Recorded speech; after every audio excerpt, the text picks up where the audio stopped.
الله أكبر الله أكبر لا إله إلا الله الله أكبر الله أكبر ولله الحمد إن الحمد لله نحمده ونستعينه ونستغفره ونعوذ بالله من شرور أنفسنا ومن سيئات أعمالنا من يهده الله فلا مضل له ومن يضلله فلا هادي له ونشهد أن لا إله إلا الله وأشهد أن محمدا عبده ورسوله أما بعد فإن خير الحديث كتاب الله وخير الهدي هدي محمد صلى الله عليه وسلم وشر الأمور محدثاتها وكل محدثة بدعة وكل بدعة ضلالة وكل ضلالة في النار. أعوذ بالله من الشيطان الرجيم. بسم الله الرحمن الرحيم. يا أيها الذين آمنوا اتقوا الله حق تقاته ولا تموتن إلا وأنتم مسلمون. يا أيها الناس اتقوا ربكم الذي خلقكم من نفس واحدة وخلق منها زوجها وبث منهما رجالا كثيرا ونساء واتقوا الله الذي تساءلون به والأرحام إن الله كان عليكم رقيبا. يا أيها الذين آمنوا اتقوا الله وقولوا قولا سديدا يصلح لكم أعمالكم ويغفر لكم ذنوبكم ومن يطع الله ورسوله فقد فاز فوزا عظيما.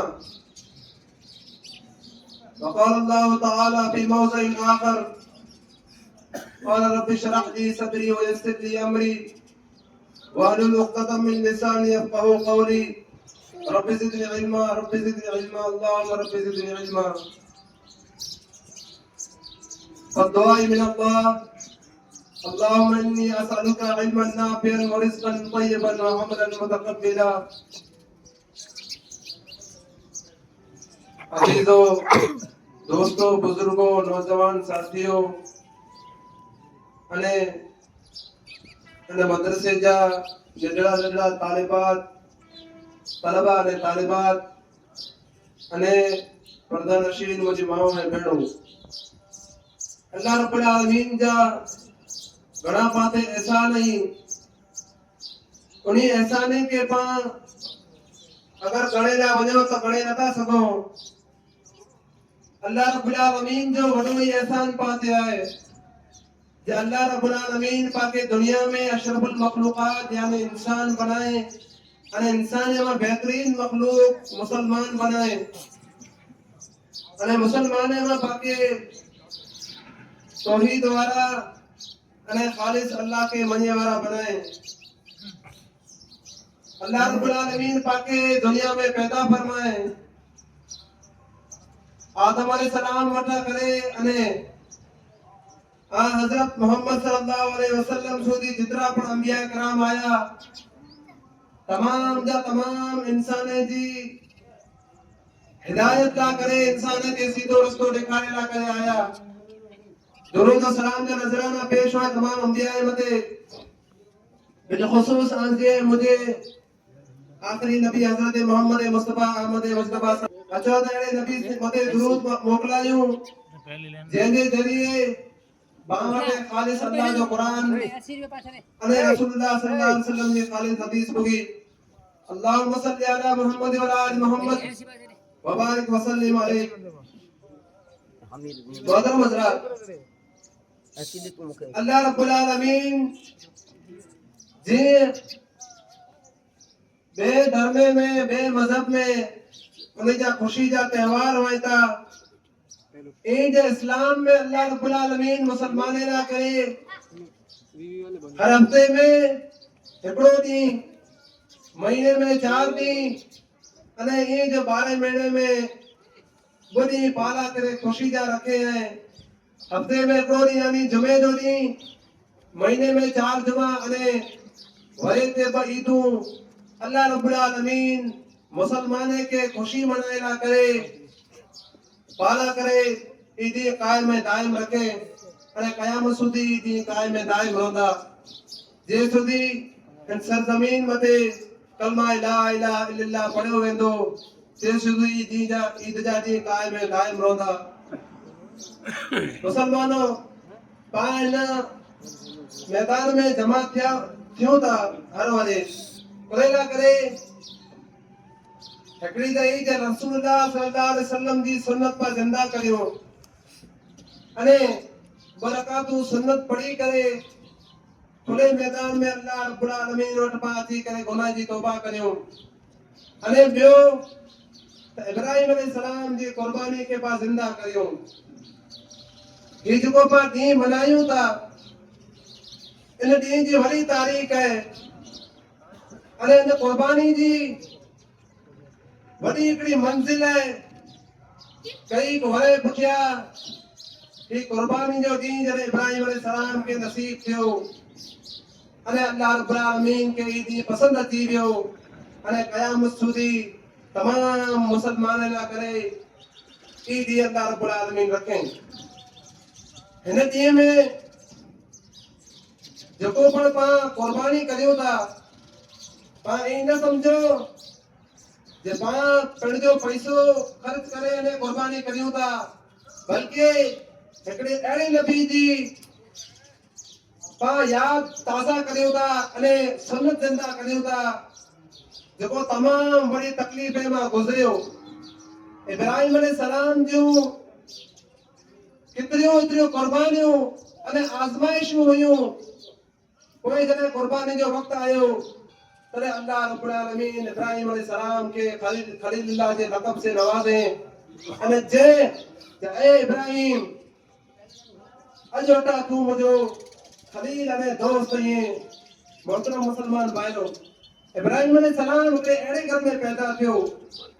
ही ॾींहुं जेको पां मल्हायूं था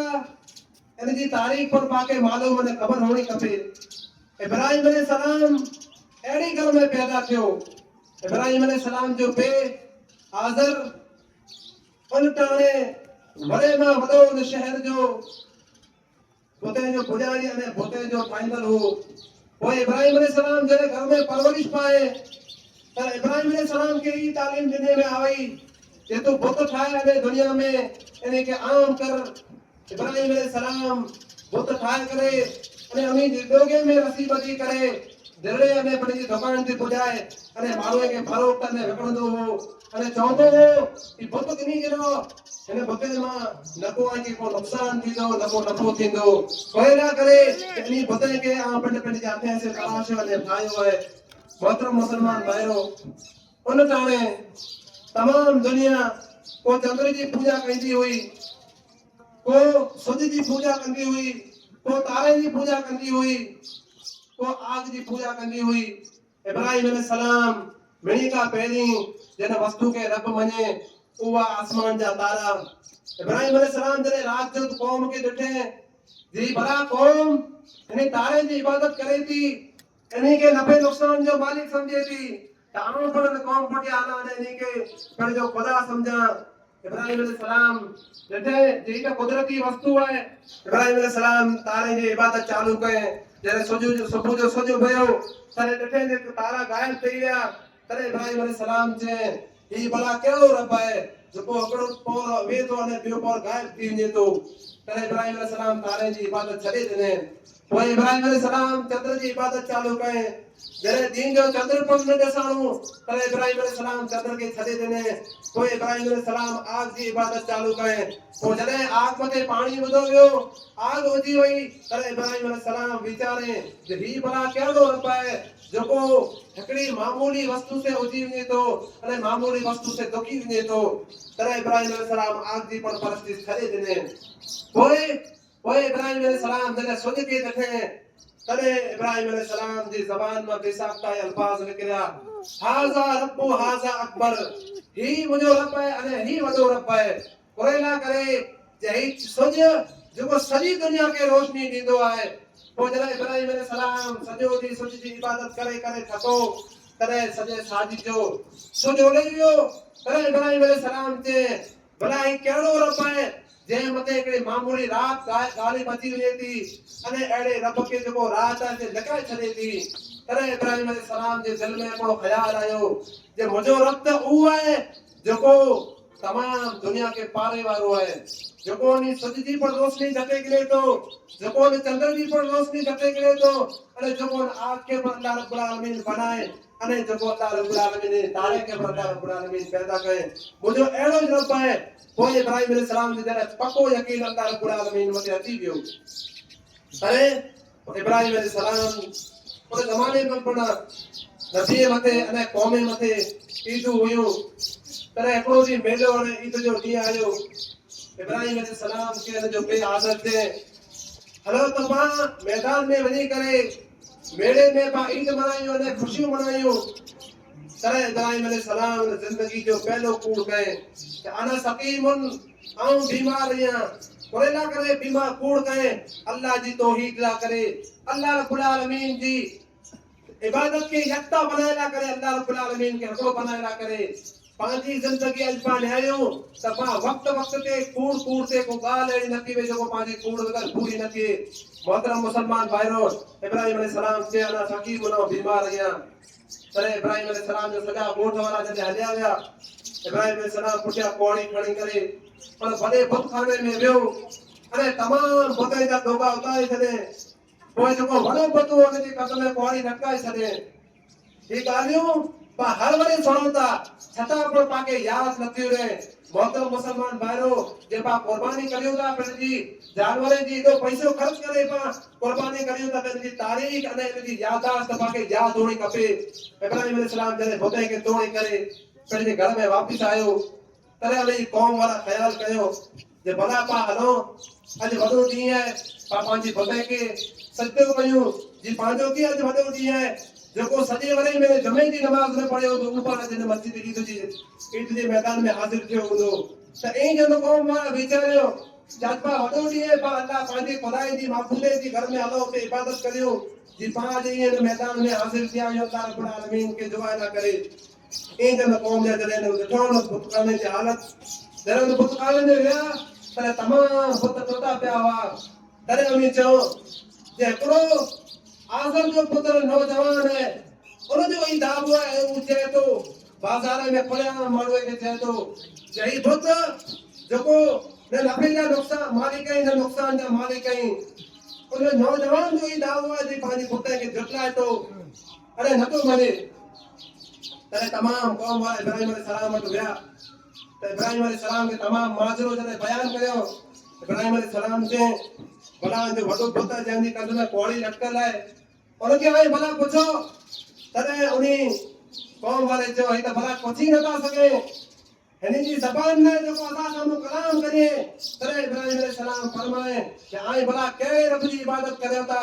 हाणे जो भला रब कहिड़ो आहे अहिड़े रब जी हाणे इबादत मुहताज रब जी इबादत करियो था जेको पुछी नथो सघे जेको पिण खे मार खां बचाए नथो सघे जेको खाधो नथो खाई सघे जंहिंजे खाधे मथे मक वेही रहे उनखे उड़ाए नथो सघे। त मोहतरम मुसलमान भाई जॾहिं बादशाह वटि इहो मामलो इब्राहिम अलैहिस्सलाम जो पुॻो तॾहिं तमामु ॻोठ वारे खे बादशाह नमरूद हुकुम ॾेई छॾे जे आग धोखाई वञे। कोई उहा आग एतिरी तेज़ हुई कई महीना आग लाइ करे लकड़ियूं ऐं काठियूं जमा कयूं पोइ आग इन क़दुरु धोखाई वई जे मथां जो हिकिड़ो परिंदो मटे त उहो पिणु जली दुखी करे अने वाणी वाणी थी वञे एतिरी वॾी आग धोखाई वई। पोइ इब्राहिम अलैहिस्सलाम खे लमे पदा करे मिन जनीक जंहिंखे पा गोपड़ चओ इन से करे इब्राहिम अलैहिस्सलाम खे लमे पदा भॻायो वियो। पोइ इब्राहिम अलैहिस्सलाम जॾहिं आग में इब्राहिम अलैहिस्सलाम खे दाख़िल कयो वियो तॾहिं फरिश्ता अल्लाह रब्बुल आलमीन जा हाज़िर थियनि था। तॾहिं इब्राहिम अलैहिस्सलाम खे चए था ऐं इब्राहिम भला असां तव्हांजी मदद करे सघूं था। इब्राहिम अलैहिस्सलाम हिते पण पाके तौहीद जो दर्स ॾिने। तॾहिं इब्राहिम अलैहिस्सलाम चए न न फरिश्ता ऐं पिण अल्लाह जा मोहताज आहियो ऐं के अल्लाह नूह से बनाया है जेको सॼी दुनिया जो मालिक अल्लाह रब्बुल आलमीन है जेको अल्लाह रब्बुल आलमीन मूंखे हिन वस्तु सुधी हिन आग सुधी जेको बणाए है मूंखे तौहीद पर अल्लाह रब्बुल आलमीन कायम करे त अॼु पण मुंहिंजो रब मूला करे मदद ना करे काफ़ी है। तॾहिं अल्लाह जे फरिश्ते खे इब्राहिम अलैहिस्सलाम नकारे छॾे अने फरिश्ते खे रवानो करे छॾे त हाणे कोई मूंखे ज़रूरत न मुंहिंजो रब मूला करे काफ़ी है। तॾहिं अल्लाह रब्बुल आलमीन आग खे हुकुम ॾिने या नारु कूनी बरदम व सलाम अला इब्राहिम ऐं आग तो इब्राहिम अलैहिस्सलाम मथे ठंडी अने सलामत वाली बनी वनी कि खाली अल्लाह रब्बुल आलमीन चवे जे आज तो इब्राहिम अलैहिस्सलाम मते ठंडी बनी वनी तो आज इन कदर थदी थई हुई जे इब्राहिम अलैहिस्सलाम के को नुकसान पर पहुंचा सके थी सके थे इब्राहिम अलैहिस्सलाम की जान पर बनी सके थी पर इब्राहिम आज के अल्लाह रब्बुल आलमीन केड़े अल्फाज से फरमाए जे इब्राहिम अलैहिस्सलाम मते तू थदी अने सलामत वाली बनती वन जरे सलामत वाली जो लफ्ज अचे तो तरे तमाम इंसान अने जन्नत में अची वने त जरे पाकड़े में के सलाम करियो त अस्सलाम वालेकुम जे दो मते सलामती होए त ही कोई सलामती वाली अल्लाह रब्बुल आलमीन उन मते आयत नाज़िल करे अने वो आज सलामती वाली अने घोड़े गुलजार बनी वई तरे न कौम वाला डठो ही भला केड़े रब जो पुजारी है ही भला केड़े रब की इबादत करे तो जेके आज पण असर नथी करे पोइ इब्राहिम अलैहिस्सलाम जरे 82 वरे जो थियो अल्लाह रब्बुल आलमीन ओटा दुआ करे ए अल्लाह रब्बुल आलमीन आओ तो जो इबादत गुजार या तो के सवा के मन्यो न ए अल्लाह रब्बुल आलमीन तो के एकड़ो खालिक करयो है अल्लाह रब्बुल आलमीन आ भला बेवारिस न मरी वया मोके अल्लाह रब्बुल आलमीन नेक अले सारे औलाद अता फरमाई अल्लाह इब्राहिम अलैहिस्सलाम जरे अल्लाह रब्बुल आलमीन ओटा दुआ करे तो 82 वरे जी जरे ओगरे में हजरत इस्माइल अलैहिस्सलाम पुजे तो हजरत इब्राहिम अलैहिस्सलाम जरे 82 वरे जी उम्र में पुजे तो तने अल्लाह रब्बुल आलमीन एकड़ी औलाद से नवाजे तो वो अल्लाह रब्बुल आलमीन कुरान मजीद में इरशाद फरमाए जे जरे इब्राहिम इस्माइल अलैहिस्सलाम हले बे की उम्र से पुगो जरे हले बे ने पांचो बात निकलो कितने वरे में 1.5 वरे 2 वरे में पग खड़ी हुई जरे इब्राहिम अलैहिस्सलाम हले बे ने दौड़े दौड़ो थी दियो इस्माइल अलैहिस्सलाम तने अल्लाह रब्बुल आलमीन इब्राहिम अलैहिस्सलाम को हुक्म दे जे भला तोजी पुत्र इस्माइल के एड़ी जगह पे छड़े जेके जते न नीलो दरख्त नजर अचे न पानी जो चश्मो ने खूह नजर अचे तने इब्राहिम अलैहिस्सलाम उन दी ओ दुनिया जो तारीखी दी हो अने इब्राहिम अलैहिस्सलाम पंहिंजी घरवारी के अने एड़े पुत्र के जको अञा खेल कूद जी उम्र में आए इब्राहिम अलैहिस्सलाम पंहिंजे औलाद के छॾे ता वञे तो एड़ी जगह पे छड़े तो जते न को खाधे जो आसरो न को गोठ कबीले जो आसरो न को ते के इंसान जो आसरो इंसान त नमी गाल है के जनावर जंगली जनावर जो पर आसरो न हो एड़ी जगह पे इब्राहिम अलैहिस्सलाम पंहिंजे औलाद के अने पंहिंजे हजरत अलैहिस्सलाम के पंहिंजी घरवारी के उते छड़े अचे था पोइ जॾहिं इब्राहिम अलैहिस्सलाम नौजवानी जो उम्र ते पुजे तो इस्माइल अलैहिस्सलाम जॾहिं नौजवानी जो उम्र ते पुजे तो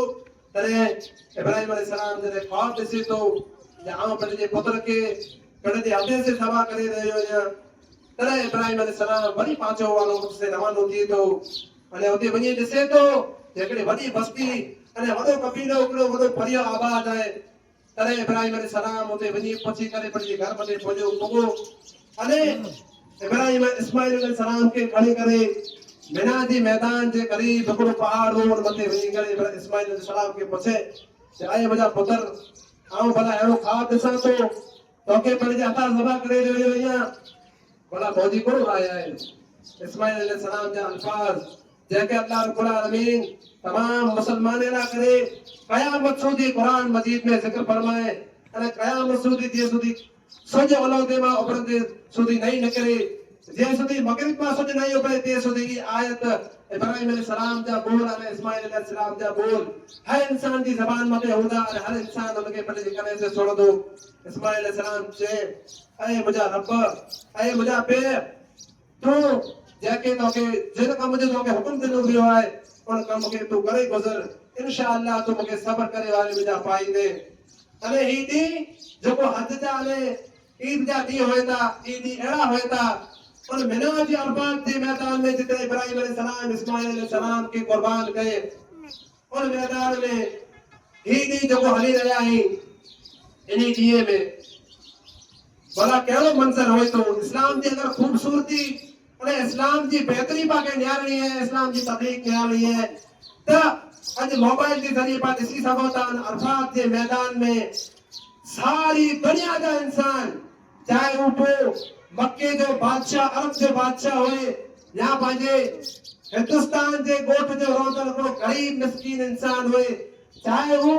अमेरिका जो वडे में वडे इंसान मालदार हुए चाहे वो एकड़ी झोपड़ी में एकड़ी भोगी में रोदल गरीब हुए हिनी दिए में उन अरफात के मैदान में मामूली चादर बिछाए करे कफन के कपड़े में बेइज्जती करे अने उनी मैदान में दिए में रात गुजारी था अने उते इस्लाम की खूबसूरती की पाकी खबर पे थी जब उन मैदान में चाहे अमीर हो या गरीब हो तमाम इंसान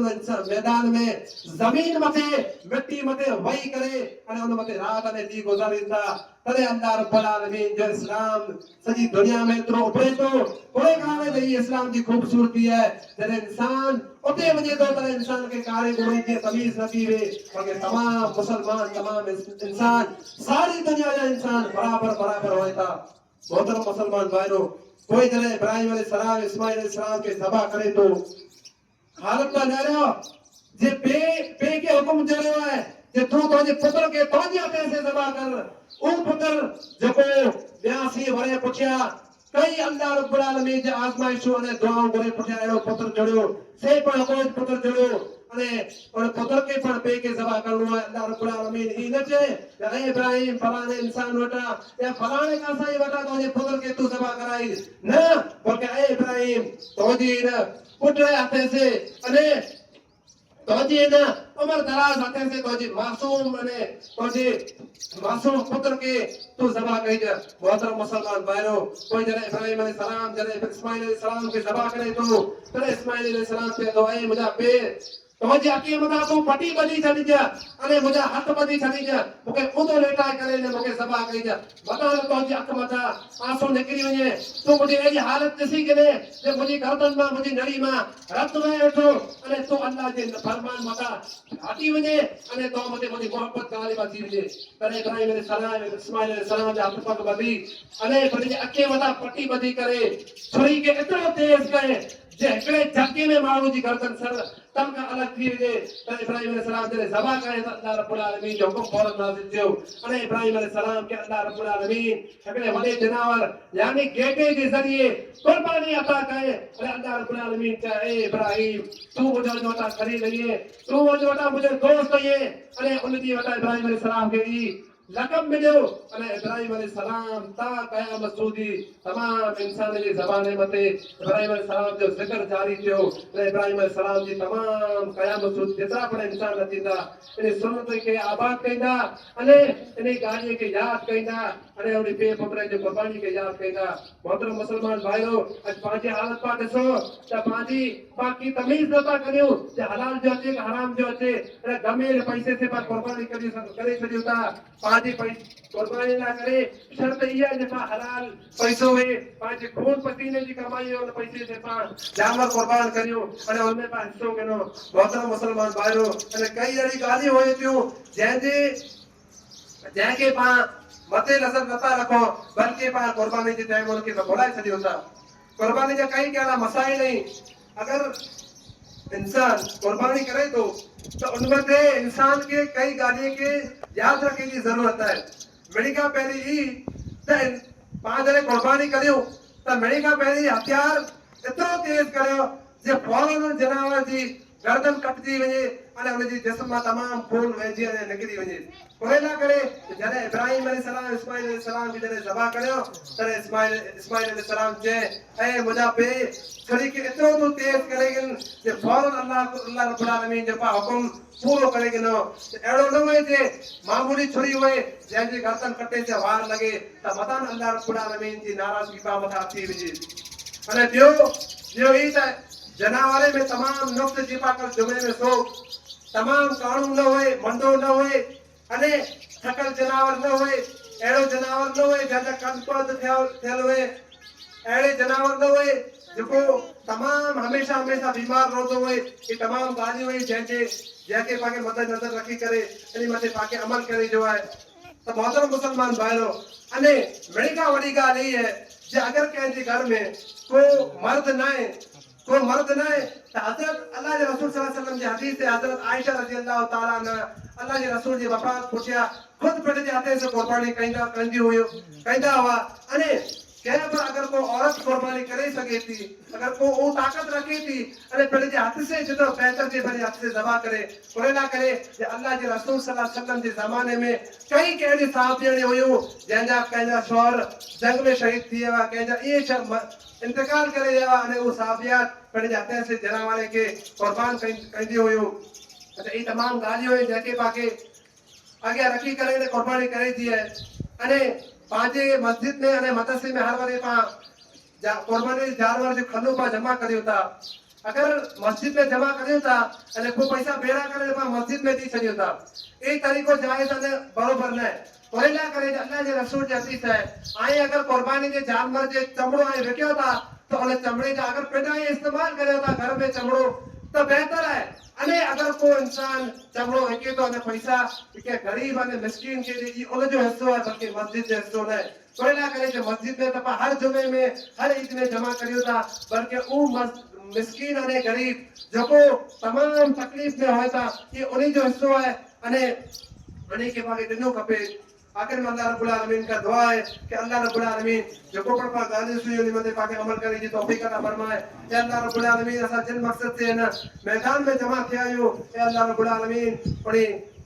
उन मकसद के असा के पूरो करे जी तौफीक अता फरमाए ए अल्लाह रब्बुल आलमीन असा जा घणा गुनाह आई ए अल्लाह रब्बुल आलमीन असा जी सारी जिंदगी गुनाह में गुजरी है ए अल्लाह रब्बुल आलमीन इन मैदान में असा कोट हाजिर थे आयो जको पर असा जी जबान में टोटल बोल निकल आई ए अल्लाह रब्बुल आलमीन जको पर असा जी जबान में इस्तिगफार में तौबा निकली अल्लाह रब्बुल आलमीन उनके तो कबूल फरमाए अने अज दी वटा असा के तमाम मुसलमाने के पांच वक्त नमाज पढ़ने की तौफीक अता फरमाए ए अल्लाह रब्बुल आलमीन असा जी सारी जिंदगी गुनाह में गुजरी है ए अल्लाह रब्बुल आलमीन हाने जितरो बड़ा असा जी उम्र जो वक्त बाकी है अल्लाह रब्बुल आलमीन तौजी इबादत में ए अल्लाह रब्बुल आलमीन तौजी बंदगी में गुजारे की तौफीक अता फरमाए ए अल्लाह रब्बुल आलमीन जको पर असा में बीमार है जको पर ईदगाह में ना अची सकिया जको पर असा जा मुसलमान अस्पताल में ही ए अल्लाह रब्बुल आलमीन उनके शिफा कामिला अने हमेश जी की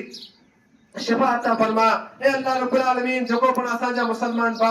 जेल में बेकसूर अने नाहक बन रही ए अल्लाह रब्बुल आलमीन उनके जल्द रिहाई अता फरमा ए अल्लाह रब्बुल आलमीन जको पण असा जा अजीज करीब दुनिया में गुजरी गया है ए अल्लाह रब्बुल आलमीन उन्हें जी तो मगफिरत फरमा ए अल्लाह रब्बुल आलमीन उन्हें वटा जको पण गुनाह थी वे उन्हें जी कब्र में कुशादगी अता फरमाए ए अल्लाह रब्बुल आलमीन उन्हें ना करे कब्र में रोजा फरिश्ता मोकल ए अल्लाह रब्बुल आलमीन उन्हें ना करे जन्नत जो कभी खिड़की तो कब्र में कौन ए अल्लाह रब्बुल आलमीन उन्हें जी कब्र के तो आबाद अता फरमा ए अल्लाह रब्बुल आलमीन उन्हें जी कब्र में अजाब जी तो तकलीफ अता फरमा ए अल्लाह रब्बुल आलमीन जे सुधी असा के इन दुनिया में रखे ते सुधी तौहीद मथे अने तौजी रसूल जी हदीस मते कायम रख ए अल्लाह रब्बुल आलमीन जे सुधी असानी जिंदगी गुजरे कुरान ने हदीस मते गुजरे ए अल्लाह रब्बुल आलमीन जे सुधी असा के दुनिया में रखे इस्लाम मते रख आमीन अने जरे पण असा जो खात्मो थिए इन दुनिया में तने कलमा अशहदु अल्ला इलाहा इल्लल्लाह व अशहदु अन्न मुहम्मदन अब्दुहु व रसूल मते थिए आमीन सुम्मा आमीन व आखिर दवाना अल्हम्दुलिल्लाहि रब्बिल आलमीन अस्सलाम वालेकुम व रहमतुल्लाहि व बरकातहू तमाम मुसलमान माए बहने के अने तमाम मुझे अजीजे के ईद जी मुबारकियों अस्सलाम वालेकुम व रहमतुल्लाहि व बरकातहू अने तकबीर जो ईद में पढ़ो था